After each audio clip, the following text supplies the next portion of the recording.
Hello, my name is Taylor Marshall. This is my observation video presentation for Ms. Vaughn's Introduction to Teaching class online. This is about my 30 hours that I observed in Northside Elementary in Cabot, Arkansas. Northside Elementary is located on the north side of Cabot, and something that I thought was important about the demographics there were about 450 students enrolled in the school, and almost 60% of those students were on free or reduced lunches, and that was something I thought was very interesting about the school because that was a pretty high number for me to see in the school. My teacher that I observed was Miss Neese, and I observed first grade. After observing in this classroom, I've really decided that I think I either want to teach first grade or I want to teach some kind of special education, because I was also enrolled in the exceptional children class. But I really liked being in her classroom, and some things that I wanted to talk about in her glows and grows today.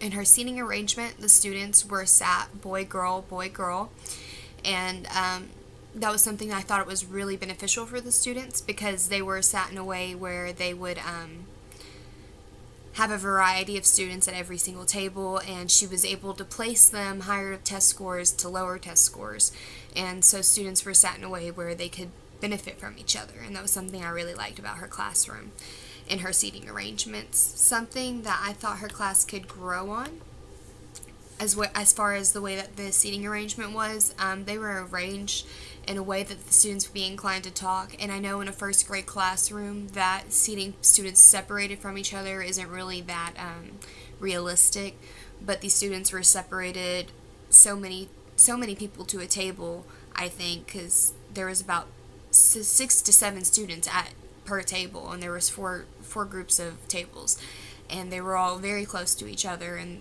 because she had a lot of space in the front of the classroom, but they were all so close to each other that they were very inclined to talk, and they got in trouble for that a lot during transition times, and it just became a problem for Miss Neese, and it was a communication problem for the students as well. And I think maybe if they were separated a little bit more or completely, that it would really clear up some problems in the classroom. Something about the classroom management that I really liked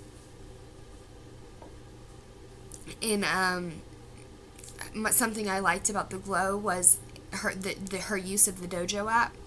She reports bad behavior to the parents instantly with this app, and also gives positive reinforcement for the students who are doing good throughout the day in her classroom. And the parents are able to see that almost immediately when she posts it, and can see how their child's acting during school. So it's a very collaborative thing between the teacher and the parents, and I think it's a very beneficial way to discipline the students during the day. Something I thought it could grow on was, beyond the Dojo app, Miss Neese didn't necessarily have any other repercussions for these students when they acted out, and some of them acted out pretty severely and just didn't take what Miss Neese had to say into account, or care about their points in the Dojo app, or what their parents had to say when they got home. And they would just completely act out and just almost act like they weren't even in a classroom or had any respect for their teacher. And so that's something I thought her classroom management could grow on, because maybe there should be some other kind of discipline in the class, because this Dojo app wasn't cutting it for some students. Something I liked about the classroom learning, it wasn't necessarily just in the classroom, but in the entire school, the office would hold these kind of raffles and contests for the students of every grade level in Northside. So students from kindergarten through 4th grade were participating in this, and they were all reading this book called The Chocolate Touch, and the office would give them a reading assignment on the Friday before they left for the weekend, and the students would come back and answer a question that the office had given them, and then they would draw from that box of students who had answered the question from the book. The office would draw from a box and read out a name, and the students would be able to go up to the office and pick out a prize. And that was something I really liked about that, because it was another example of collaboration between the office and the students, and it kind of brought everybody together, and it was just a fun thing that the school did, and I really liked that about the office and how they're participating within the school as well. Something that I thought the classroom learning could grow on is there weren't any textbooks inside the actual classroom.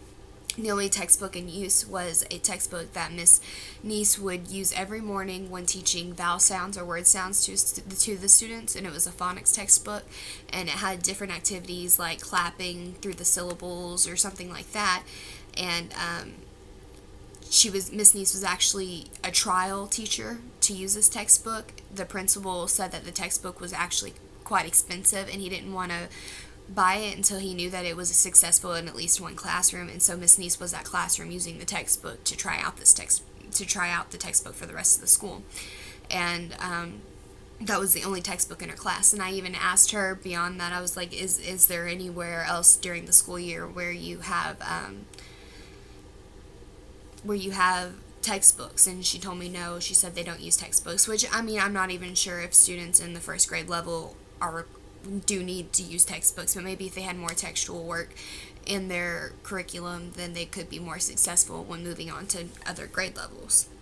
Something that I liked about her learning activities in her class, she had these multicultural book ideas for every holiday. So during Black History Month and St. Patrick's Day and Valentine's Day and everything like that, she would read the students a book every day of the week, and every day of the week it would be a different book about the same theme that had to do with that holiday. And then they would take vocabulary words from that book, and she had this wall where she would post the vocabulary words and the cover printed of the book to those vocabulary words on this wall, and they would all have a test over it at the end of the week. And so they were learning more from these books, and it was kind of not necessarily just a variety thing, but they were connecting with these holidays, and they were also turning it into a writing assignment and vocabulary and reading. And it was just another collaboration that I really liked that Miss Neese used in her classroom. And it was her own text, or her own children's book, so it wasn't anything inside the curriculum, and I just really liked that. And it was every day of the week she would read them a book, and that's something that I know as a kid I would love. And something that I thought she could grow on was there wasn't a lot of group work in Miss Neese's classroom, really at all. The students only had group steering centers when Miss Neese had somebody at center, and still those groups weren't allowed to talk to each other, and she would get on to them when they did talk to each other. And I think if the students were able to come together more and be able to talk to each other more and do more work together, then they would be less inclined to talk during transition periods and things like that, so it would really stop a communication error in her classroom. There was one group where she had group work at the centers, and that was the analog clock group, when they were learning about analog clocks, and they would all work together and play this game to help each other find how to tell time. And I think if she was going to pick a group to let any students actually group up with, that would be a wonderful group to group, because it was a game and the students could come together and they could really help each other, and that was something that would benefit each of them. Something that I liked about the classroom climate, I really liked the way that Miss Neese story told. She was a great storyteller. She had so much emotion inside her stories, inside her books, and the students loved listening to her read. They would actually immediately get into her and listening to her and reacting to what she was saying, and that was something that I don't see in a lot of other classrooms with students this young. Most of them are usually dazed and just daydreaming, and these students just loved listening to her read, and that was something that I hope for myself one day I can get my students connect with me in that way. And you could tell that Miss Neese loved teaching, and her students loved her, and she loved her students, and some of them would just get up in the middle of class and just go hug her, and because they just liked her so much, and it was really the sweetest thing. And I really liked the connection that she had with her students. Something that I thought it could grow on is the students did act out a lot, and that caused tension between Miss Neese and the students, and it kind of got not necessarily awkward at times, but just quiet and heavy in the room. But it wasn't all the time. For the most part, it was a very happy, friendly classroom, and just the students who acted out just caused tension with everybody else. That was the only thing I really thought the classroom could grow on as far as the climate went, because it was a very happy, fun-filled classroom. The students resisting learning, something that I liked about this was one day there was this girl named there was this female student, and she came to me and told me that she was going to break her hand because she didn't want to be at school and she wanted to go home. And then she started stepping on her hand, like telling me that she was actually going to break it. And so I told Miss Neese about it, and Miss Neese immediately reported it to her mother, and she just shot her mother a quick text, let her know what was going on, and her mother ended up coming and getting the student. But Miss Neese didn't even want that. She didn't want the mother to come pick up the student, because that's kind of exactly what the student wanted, and it kind of lets her know that that behavior was okay when it's not. And I liked the way that Miss Neese had reacted to that, and how she didn't agree necessarily with the mother. While she didn't say anything to the mother because that's her parent, she didn't agree with that, and that was something I liked about Miss Neese's morals on that. Something that I thought the classroom could grow on was one day there was a student, and he was working in journals while Miss Neese was doing centers. And he was supposed to be writing doubles, 2 plus 2, 1 plus 1, 3 plus 3, things like that. And the student absolutely broke down in the middle of class and told us that he couldn't do it and he wasn't going to do it, and just started throwing a tantrum. And Miss Neese and I both tried to help him through these problems. We even kind of wrote it out completely for him where he didn't have to do hardly any work. We were just trying to get him to do something, and he wouldn't, and then he started throwing a fit, and he got on the ground at one point, kicking his feet. So that was something I thought this could grow on, because she didn't do anything about it. She let it happen because she says it happens often, but that wasn't something I thought that could go left unattended, because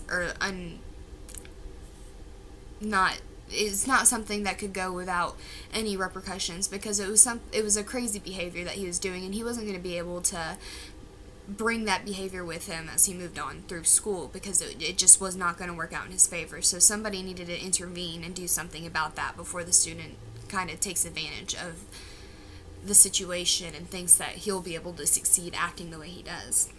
Something about her teaching approach that I liked, she used a constructivist approach.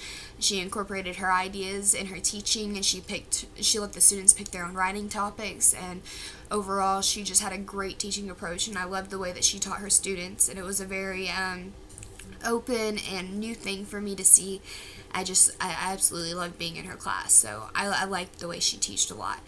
And something I thought could grow in her classroom with her teaching approach was, even though she did have a constructivist approach, she didn't necessarily have a lot of group work in a classroom. And that was something I thought the class could really benefit from, was group work, because the students need group work to really have a constructivist approach, and to work together and collaborate between the students together, and then the students and the teacher. And so that was something I thought the classroom could grow on. But other than that, I really did enjoy observing my 30 hours in Miss Neese's classroom. It was absolutely the greatest experience, and I loved working with these kids. I got really close with a lot of them, and it was really sad the day I had to leave. And it was just a great environment to be around, and I would love to work with Cabot Schools in the future. It was just a great place, and everybody was so friendly. Thank you so much.